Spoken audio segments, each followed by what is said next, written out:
Hello students, how are you all? I already explained you the first part. Now let's start with the second part of consumer equilibrium.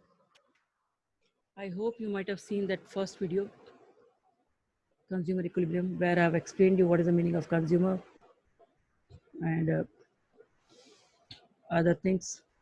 Now let's start with the second part of consumer equilibrium. To read the consumer equilibrium, first you should know what is the consumer behavior, which I think I already explained you in detail in the previous part. Please go and check that so that you can understand easily. What is consumer equilibrium?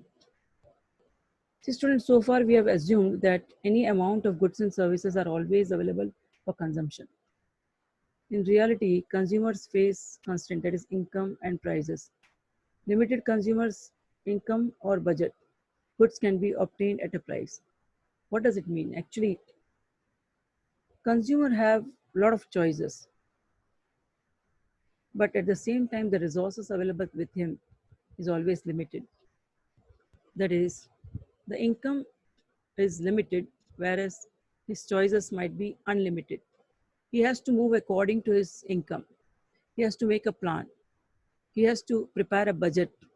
On the basis of the budget only, he can just go for purchasing of the product. He can do the shopping. Understood, students? For this, now in this particular chapter, we are going to read two laws. One is law of equimarginal utility, and another one is law of diminishing marginal utility. If you remember, in the previous chapter, I have already explained you what is cardinal utility, and another one I have already explained you ordinal utility. So now cardinal utility is nothing but law of diminishing marginal utility. Okay. First, let us explain law of equimarginal utility, what it is. The consumer is said to be in equilibrium at a point at which the utility per rupee of both the goods are equal in symbolic terms. Equimarginal utility. Generally, this particular thing, we are talking about two products. If you remember in the previous part, I already explained you one example where the consumer want to spend the whole income on one good. Then what will be his situation and how he'll be, I mean to say, doing the shopping, or like he'll be doing the choice among the products and all. How he'll be keep on increasing the units, right? If you remember, and where the situation will come or arrive where he's going to satisfy himself. That is called consumer equilibrium. But today we are going to read as though, suppose if the consumer is having whatever fund and he has to spend the total income on only two goods, not one. I'll repeat, he is going to spend the total income on only two goods. But whatever income is spending on the two goods, the satisfaction derived from each and every good should be equal on the basis of, we can say, whatever price he paid. For example, you went to the market and you want to purchase apple and oranges. There are two products. So whatever satisfaction you are going to derive from oranges, the same satisfaction you should derive from the apples also. Then only we can say the consumer is in equilibrium position. Now, this is the another thing, that apple might be costlier than the oranges. But suppose if you are paying 20 rupees per apple and 10 rupees per orange, that means when you are going to buy two oranges, it's equal to one apple. The satisfaction derived by two oranges is equal to the satisfaction derived by one apple. This is called law of equimarginal. You can see here with the symbols, it is noted down like MUX. MUX means marginal utility derived by X unit upon the price of the X unit should be equal to the marginal utility derived by Y unit and upon the price of the Y. Is it clear, students? Now, see here, equilibrium condition. There should be two conditions. Then only we can say the equilibrium, I would say the consumer is in equilibrium. What is it? As I said before itself, the price, whatever you are paying for one good and satisfaction derived by that good, and whatever satisfaction you are deriving from the another good should be equal. And second thing, whole income must be spent. This is all assumptions. On the basis of this particular theory only, we can understand what is consumer equilibrium. You may the question may arise in your mind that why one has to spend the whole income. What about the savings and all? But here, these all are assumptions. On the basis of these assumptions only, we can study further that how the consumer will be arriving on the equilibrium position. When he is having limited income and he want to spend the total income on two goods, then how will we getting equilibrium from both the goods? He is getting equal satisfaction. Understood? So these two conditions should be fulfilled in case of consumer equilibrium. You can see here good X and good Y is given. Suppose income is rupees 50, price of X and is given rupees 10 and price of Y is given 5. Listen carefully, students. Good X and good Y, two products are there. Price of good X is 10 rupees and price of good Y is 5 rupees. And the person is having income that is 50 rupees, that is budget. Now he has to spend the total 50 rupees. How he will be spending so that he can get equilibrium position? Let's check with the help of an diagram, or we can schedule. Now here, once again, I've given you the formula because we are going to apply this formula in the previous one.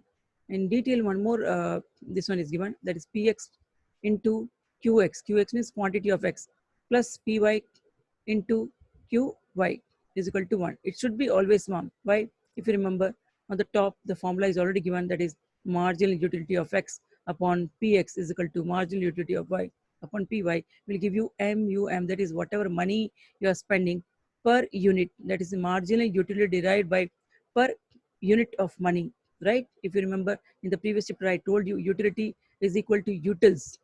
So here M is nothing but it's related to the utils only. So whatever the satisfaction you are deriving, it should be equal to 1. Okay, let's check now. Through an example, you can understand easily. Units are given like 1 to 6. MUX is like, as I said, whenever a person will keep on increasing more and more, the satisfaction level will go down, right? But here, what is the condition? Just see, from 90 is going to 80, then 70, 60, 50, 40.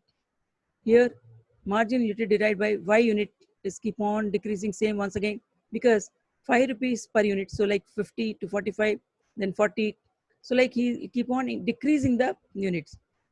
MUX upon PX, that you can understand, PX is already given, that is price is given for per unit of, I'm going to say X unit is 10 rupees and Y 5 rupees. Remember? On the same way, if you divide, you'll get it. That is MUX here, this one. This MUX, we should divide by PX was 10 rupees if you remember. And MUY, you should divide by PY. That is, if you remember, 5 rupees. Then only you'll get, it's like 90 divided by 10, you'll get 90 rupees. 80 divided by 10, once again 8 rupees in that way, right? 50 divided by 5, you'll get 10. So this, on the basis of the formula, we have calculated this one, right, student? Let's now see what happened over here. Now that was the schedule I've prepared for you. Now here, how the consumer will be in the equilibrium position. Listen, students, first, as I said, he is having only 50 rupees. How much he's having? 50 rupees. Suppose if he's spending, if he's purchasing 1 unit and he's getting 90 rupees worth of satisfaction, right? 90 rupees worth of satisfaction. That is 9. Margin utility divided by first unit is 9.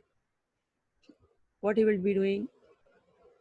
He can go for the margin utility. I'm going to say 1 unit of X, Y commodity also. 1 unit of X commodity and 1 unit of Y commodity, because you can see here the satisfaction derived by commodity Y is more than the satisfaction derived by commodity X.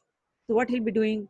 He can consume 1 more unit of Y. Why? Because from the Y unit, he is getting more satisfaction. So he'll getting 1 more unit. So you can say here the consumer is satisfied. I'm just like equilibrium position. But do you think that he can purchase these commodities? No. Why? Because he's not going to spend the total money if he'll purchase 1 unit of X commodity and 2 units of Y commodity. If he'll purchase 2 units of Y commodity, I would say the satisfaction level will be, see, the marginal utility might be 9 only, but actually he's not spending the money. Why? Because if you remember, 2 into Y amount was 5 rupees. So 2 into 5 is equal to 10 and 1 into 10 is equal to 10. So then 10 plus 10, 20 rupees only is spent, right? So this is not the right situation. What he'll be doing, he has to spend the total money. If you remember, the condition was he has to spend the total money, whatever he's having. So he'll go for the next 1 more unit.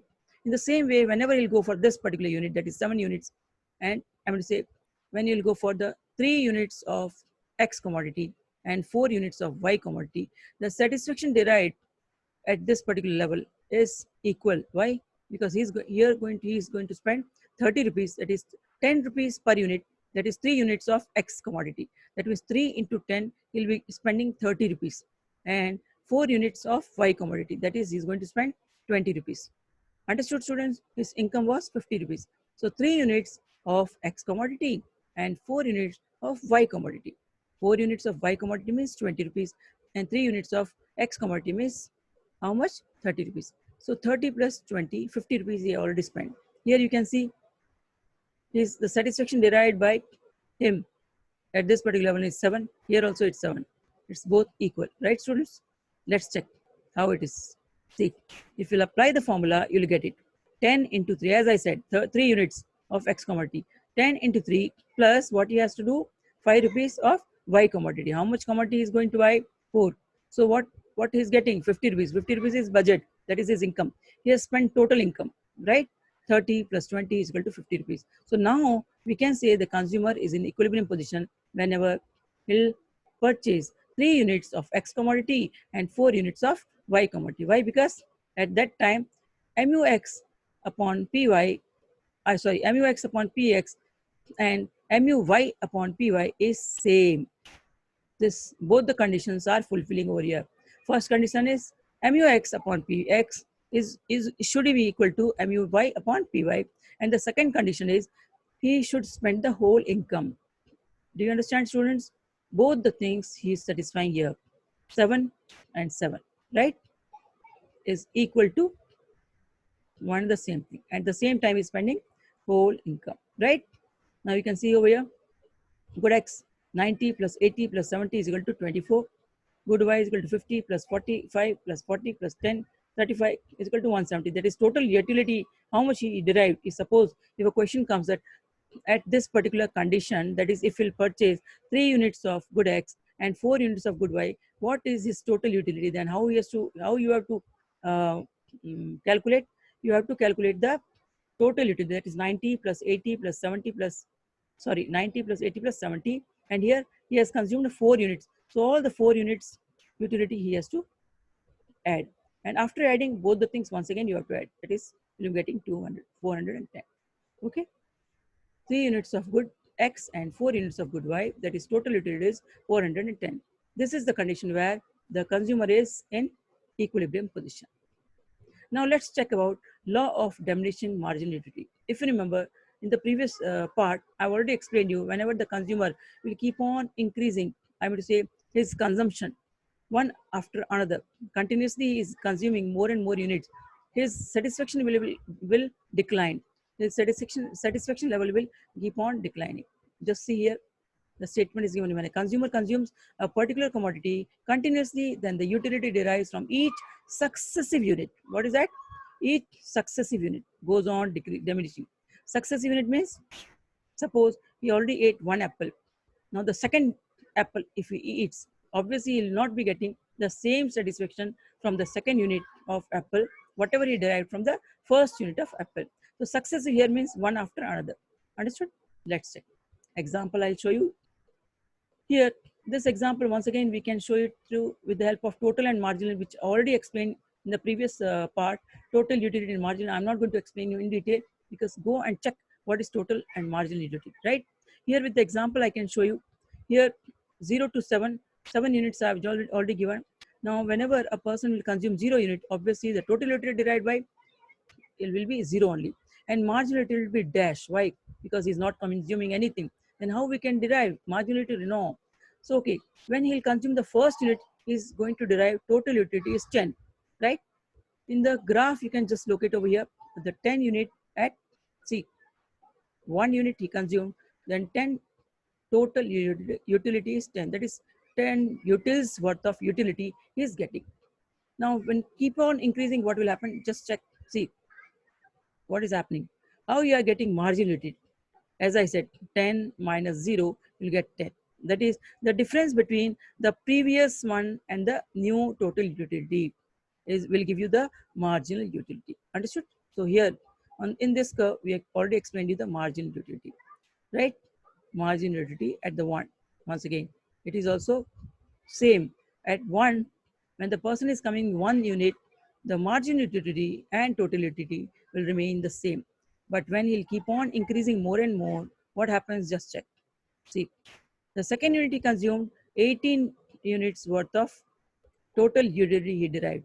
But from the second unit, he derived 8 units worth of utility. Is it clear, students? Here also on the graph we have already located, you can easily understand. And in the previous part also, I have explained you in detail what is total utility and marginal utility. Now let's check this one also. Another example, like total full schedule is given over here, and how we have dotted on the schedule, I mean to say on the graph, you can just check. It is keep on increasing, but after one stage, it will remain constant and it will start falling when see this situation and this situation.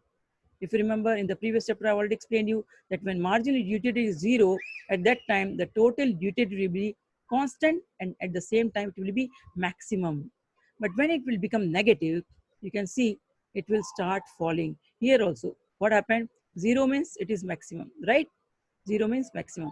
But when it becomes negative, it start falling. That's why we have given you in the red, I would say different color. You can understand over here easily that when the margin utility will decline, that will become negative, automatically the total utility will decline. Because if the person is going beyond his capacity, like his stomach is already full, but still if somebody will force him to eat more and more, there is no other option. Only negative option will take place. Either he'll vomit or he'll do something else. Understood? Okay. Now, one more example I've given you. Just check that example. Here, I've given you that how the diminishing utility is taking place. Why we call it is the diminishing. Like when he's keeping on increasing more and more unit, the total utility is increasing, but marginal utility is declining. This is called law of marginal utility. That when the person consumes more and more, the marginal utility will keep on decreasing. This is called diminishing marginal utility. Law of DMU, law of diminishing marginal utility. Understood? Another example is in front of you. You can just check it thoroughly. Nothing else. Same thing. Only example is changed. Now, there are a few assumptions. What are those? Let's check. Units consumed must be homogeneous. That means, for example, one, you are eating, suppose if you're fond of eating cake and you don't like, say, for example, any other sweet dish. Once if you eat a bite of, I would say a piece of cake, and the second unit, whatever you're eating is something else. Instead of cake, you eat some other product, whichever you don't like. Then obviously the satisfaction derived by the cake will be more than the other one. And after a change, once again, if you eat cake, you'll like more only, right? Because the taste, whichever you have developed for the cake, you like it most. And one consecutively, if you eat, your satisfaction will go down. But after a change, once again, if you have the same commodity, whichever you are fond of, the same level of satisfaction you may derive. That's why this is an assumption that whenever a person is consuming, it should be homogeneous. That is same product of same quantity, same quality, etc. The second point, you can just check, units consumed must be of standard size. It should not be that suppose once you are talking about one chapati and next time you are talking about 1/4 of chapati. So the quantity is differing. Obviously, if you eat one chapati and the next consecutive unit, if you are talking and you are taking only 1/4 of unit, so obviously the satisfaction level will decline only. We cannot compare at that level. How can we compare? If you are consecutive eating same quantity or same size of the chapatis one after another, then only we can measure the utility. Understood? The third point is units consumed must be continuous. Once you ate in the morning, once again after 6 hours, obviously you'll become once again hungry. So at that time, whatever you'll eat, once again you'll get the same satisfaction. So we cannot calculate the satisfaction level or utility level after the breaks. It should be continuous. Okay, this should be the third assumption. Now next, only one commodity must be consumed at a time. We cannot say that two commodities can be eaten together and we can measure. No. In the law of diminishing marginal utility, Don't confuse between the law of diminishing marginal utility and law of equimarginal utility. Whatever we were talking about two commodities, that was about the equimarginal utility, that is totally different.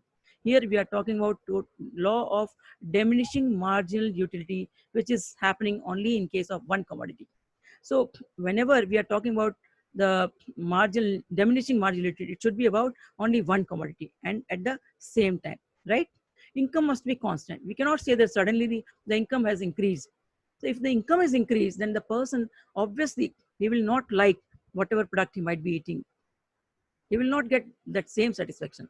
For example, you might have seen Gabbar Singh, Samba, and etc. Suddenly, Samba becomes main daku of that particular uh, behead, whatever. What will happen? What will happen? He will start giving orders. He will not take the order from the Gabbar because he already went for that thing, right? Income must be considered. What he did, he became the boss. Understood? He will not like to take the orders. In the same way, if I'm talking about if a person's income suddenly increase, then what will happen? He will start thinking about something else, some higher quantity. I mean to say some higher quality product. A person might be having a small, I mean to say like a small Maruti car, but suddenly if he becomes rich, obviously he can demand or he will not like to move in Maruti car. His choice might be something else. Why? Because he became rich, so his choice will change. So this cannot be, we can say, a diminishing marginalities rule, right? So this is an assumption we have to assume as though the income remains same, constant.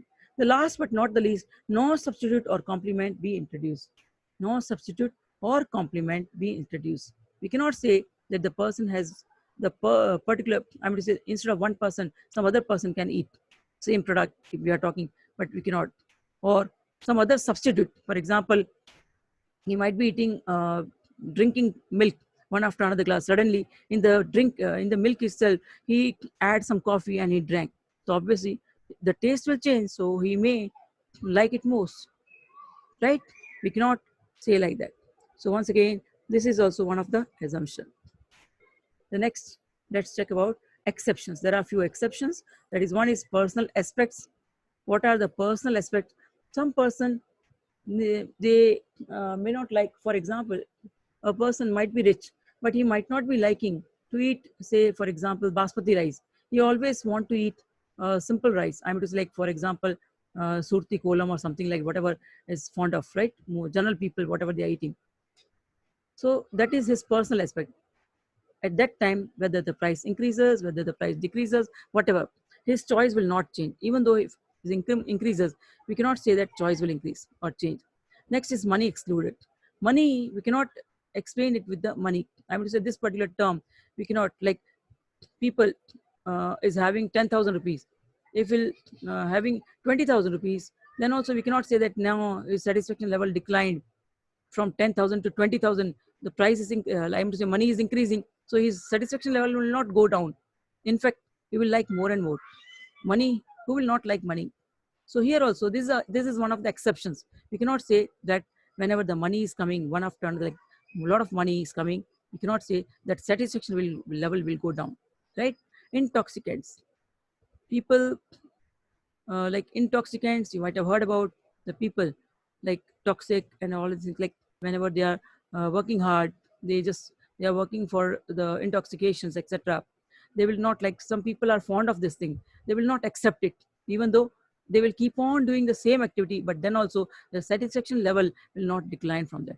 Some people are fond of books, reading books, even though they'll keep on reading the books, but they will never what to say, satisfaction level from reading books will never decline for few people. So these are few exceptions. In these things, we cannot say that the law of diminishing marginal utility will work.